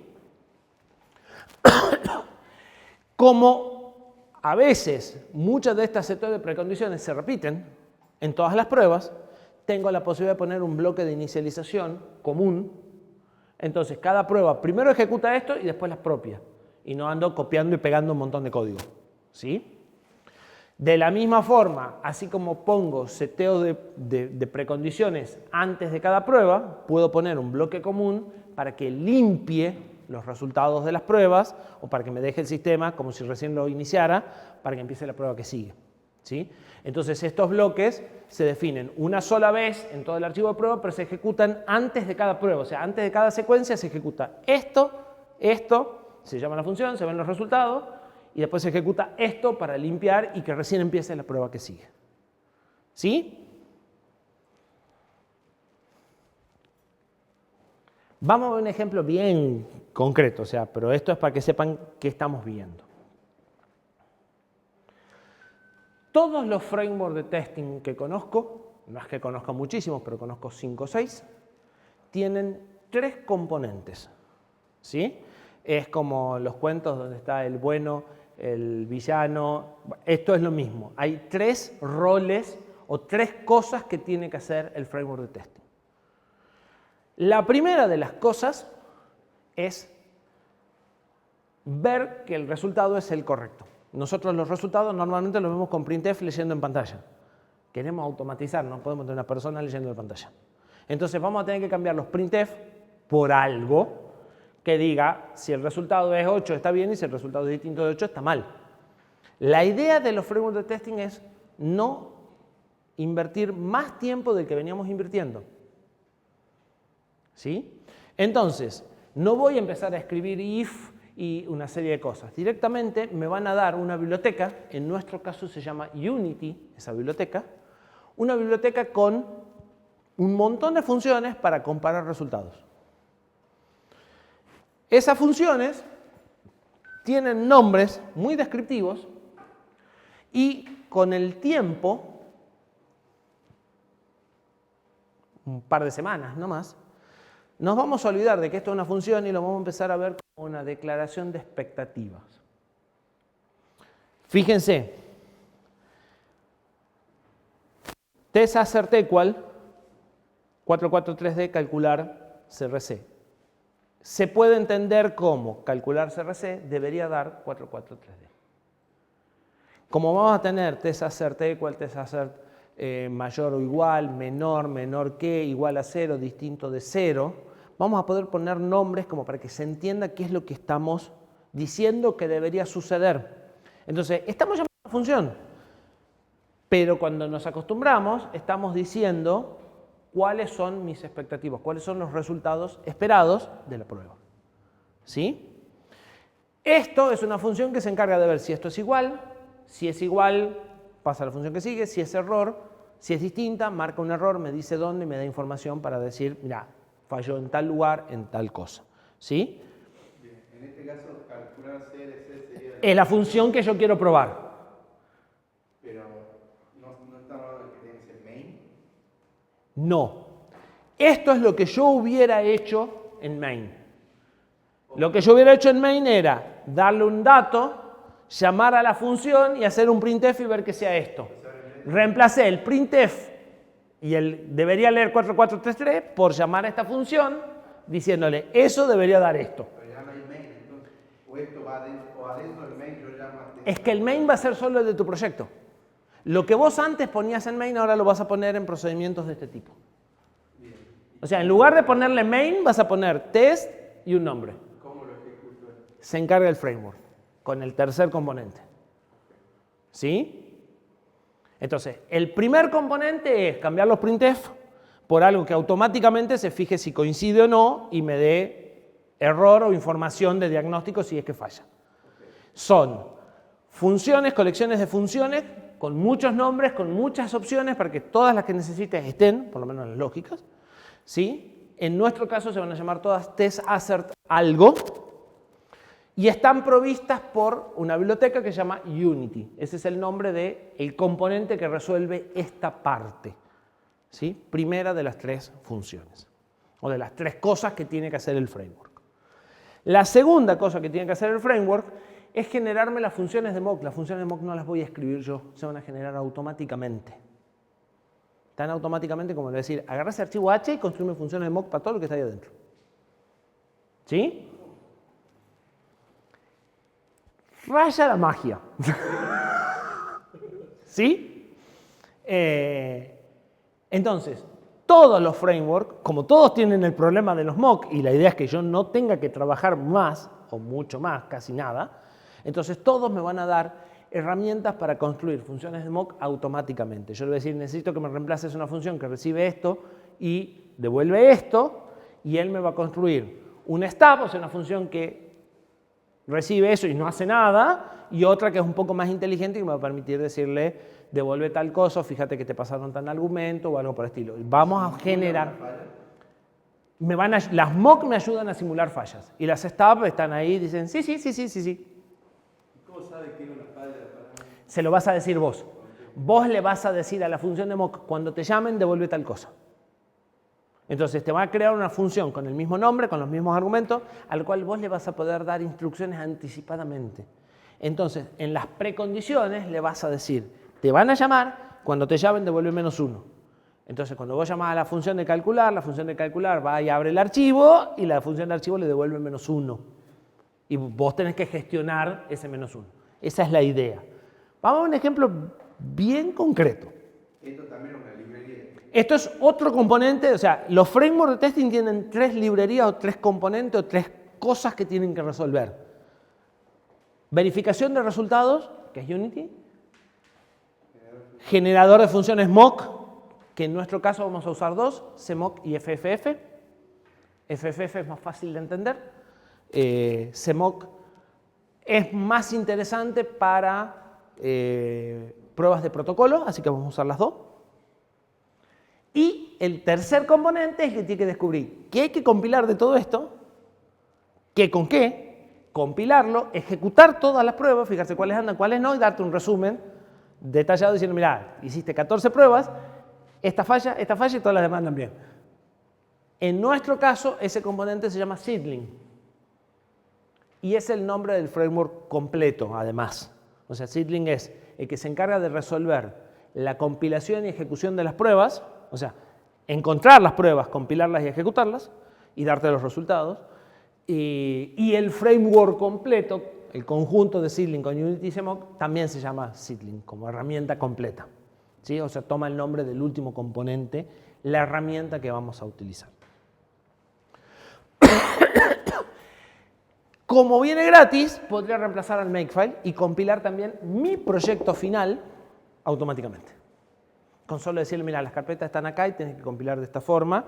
Puede compilar para embebidos, ahí le voy a tener que decir algunas cosas adicionales, como qué compilador utilizar, porque no tiene que usar GCC, tiene que usar GCC para ARM, pero lo puede hacer. ¿Sí? O sea, ya que compila, no le cuesta nada. Si lo quieren, esto es como un super make, al cual le tengo que decir muy pocas cosas y adivina la mayoría por sí solo. Eso que adivina, adivina porque hay ciertos patrones de nombres en las cosas. Entonces, en cuanto no pongamos un nombre como corresponde, este no va a adivinar y no vamos a saber por qué. ¿Sí? Y todos los frameworks de testing hacen muchas cosas automáticamente por convenciones de nombre. Para que funcione, yo tengo que poner este archivo con este nombre en esta carpeta y no lo puedo cambiar. O si lo cambio, tengo que ir a tocar un archivo de configuración. Es una importancia muy grande. Por eso, si ustedes buscan en internet ejemplos de cómo usar framework testing, se van a encontrar un montón de recetas que le dicen pon esto acá, y no van a entender qué están haciendo. ¿Por qué? Porque para que esto salga andando, es muy importante respetar los nombres y las ubicaciones. ¿Sí? Mi intención de esto es, más allá de que aprendan una herramienta, que entiendan lo que están haciendo, porque lo que están haciendo es bastante sencillo en esencia. Si entienden lo que están haciendo, van a poder entender cómo plantear las pruebas, que es lo que me interesa. Para hacer esto tenemos que instalar algo más. Para hacer esto tienen que instalar Ruby. Lo vamos a ver una clase más adelante. Tienen que instalar Ruby y con Ruby tienen que instalar Seedling, que es el framework que hace todo esto. ¿Sí? Seedling está escrito en Ruby, que es un lenguaje de programación equivalente, por decirlo de alguna forma, a Python. Avancemos 2 diapositivas más y cortamos. A partir de que empezamos a automatizar, empezamos a hacer pruebas, aparece el de decir, bueno, ¿cuánto probamos? Probamos poco, probamos mucho, ¿hasta dónde probamos? ¿Sí? Y aparece la idea de cobertura de las pruebas, o sea, ¿qué tan probable es que se me esté escapando un error o qué tanto probé? ¿Sí? Para definir la cobertura podemos usar distintas métricas o distintas cosas de base. Podemos decir, bueno, contemos cuántas funciones tiene el procedimiento. Si yo por lo menos pruebo cada una de las funciones, tengo un 100% de coverage. ¿Sí? Obviamente, hacerle una prueba a una función tiene que ser muy sencilla como para que eso esté realmente bien cubierto. ¿Sí? Entonces podríamos decir, bueno, contemos la línea de código fuente. Si cada prueba ejecuta una línea de código fuente, tenemos el 100% de statement coverage. Y está mejor, hasta que nos encontramos con los if. Y con una sola vez, un if. No. Entonces podemos decir, bueno, Dado que un if, cada condición de un if, A mayor que B o C menor que D, cada uno de esos es un salto. Bueno, probemos que pasemos por todos los saltos, por lo menos. O sea, que evaluamos todas las condiciones, que evaluamos A mayor que B y evaluamos B A menor que C. ¿Sí? Y entonces tenemos branch coverage. Si tocamos todos los saltos, si pasamos por todos los saltos alguna vez, tenemos 100% branch coverage. Pero me va a decir, pero pará, son saltos condicionales. Si querés probar mejor, deberías probar una vez que se tome y una vez que no se tome. Porque es un salto que a veces se toma y a veces no. Entonces, si lo querés probar bien, deberías de probar condition coverage. Entonces, si vos tenés un if con dos predicados, A mayor que esto o B menor que esto, deberías probar con A mayor y B mayor, con A menor y B menor. Son 4. Bueno, y ya está. Si tenemos 100% de condition coverage, ¿podemos dormir tranquilo? Más tranquilo seguro. Más tranquilo, no intranquilo. Ah, pero tranquilo, totalmente tranquilo no. O sea, ¿no firman que eso está 100% libre de error? Pasamos por todas las condiciones. ¿Qué puede quedar? Una condición que nos olvidamos de escribir. No está la condición. ¿Cómo la vamos a contar si no está? Nos faltaba ver si estaba entre 3 y 5. Ni la escribimos. ¿Se entiende? El problema necesita una condición que no está puesta. Entonces, cuidado, porque 100% condition coverage no te garantiza libre falla. No hay garantías de libre falla. ¿Sí?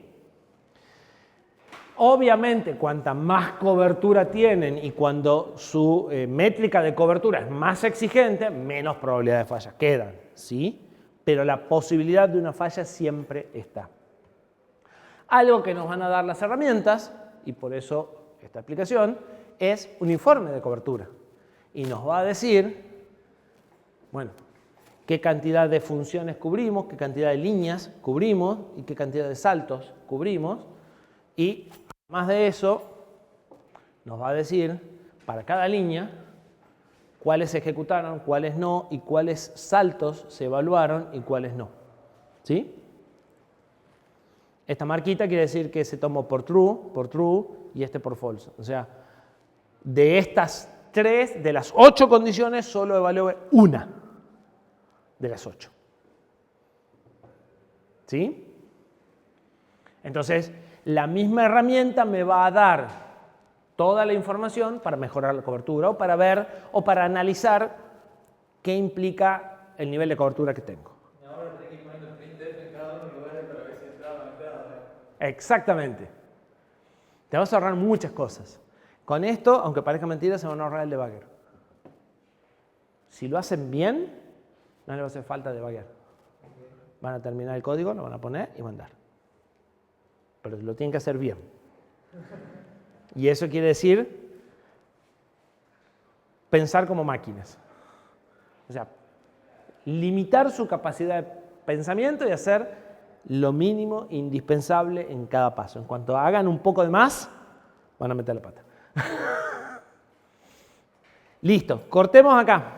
La clase que viene hacemos un repaso muy cortito de esto y vamos a un ejemplo concreto. Vamos a hacer una función que suma 2 números, la vamos a probar como hasta hoy y la vamos a probar como después de hoy. Y después vamos a agregar mosca.